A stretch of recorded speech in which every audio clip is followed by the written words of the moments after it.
I thought long and hard what to do for my first YouTube video, and I thought, what encapsulates YouTube better than anything else? Tier lists. So today I'll be doing a tier list of different types of bike lanes. Let's get it started with these bike lanes that are separated from traffic by flex posts. Flex posts are designed to not damage cars. This results in the cars damaging the cyclist. As you can see that here they get very beat up by vehicles and start looking awful really fast. Since space is delineated and it makes things challenging for cars to park in them, I'll give it C tier because nothing is still stopping them from killing you. Slightly better is these low precast curbs. At least they stop vehicles from coming into the lane. But there are usually gaps and they still aren't going to stop a car from running you over, so still C tier but a bit higher.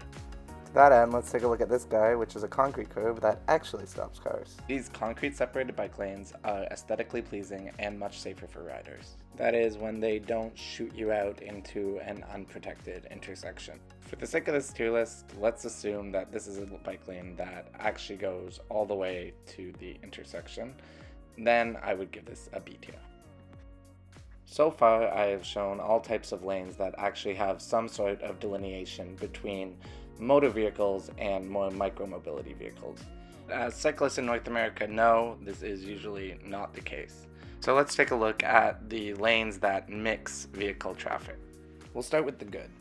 In low traffic neighborhoods, mixing vehicle traffic is completely okay as long as you have traffic calming measures such as traffic mazing and modal diverters. When traffic is truly calmed and the neighborhood becomes a low motor vehicle traffic area, I would say these lanes are actually A tier. However, when shared the lane markings or sharrows are placed on high traffic streets, this is probably the worst bike infrastructure there is. I wouldn't even call it infrastructure. It's worse than infrastructure. It's paint that gives a false sense of security. And therefore, sharrows will be receiving the first F tier spot. But don't worry, it doesn't have to wait long to be joined by a new friend, the painted line bike lane in the dooring zone of parked cars. These bike lanes are very dangerous because cyclists are continuously tasked to merge back into mixed traffic as they have to go around obstacles. They also have to avoid drivers who may be opening their door into them at any moment, causing a collision.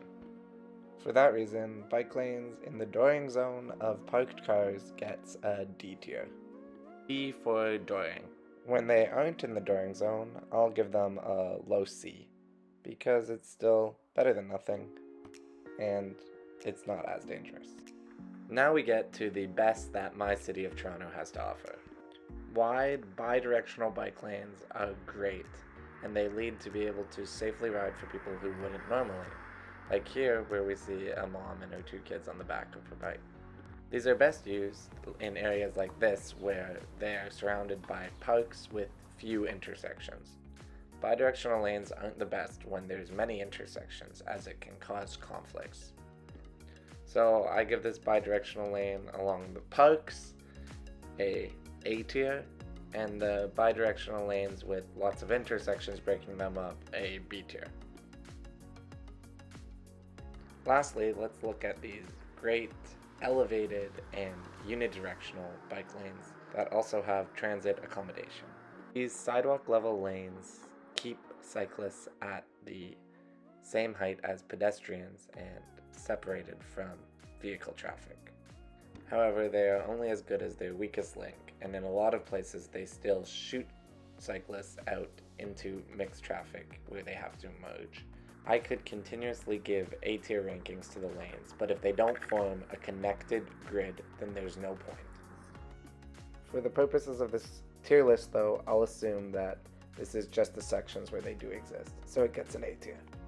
And that concludes my tier list of bike lanes that I see in Toronto. I will reserve the S tier for true car-free streets that have destinations on them, which doesn't exist yet in my city.